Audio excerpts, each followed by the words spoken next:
Go ahead. We're going to take a look at your cough here. You're going to cough into this face mask. I'm going to press the face mask hard against your face just so we prevent air leakage, okay? So for this one, you're going to take a big breath in and then cough hard once. Big breath in. Great. That was around 300.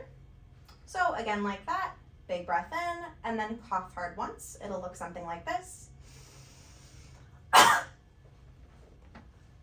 Big breath in.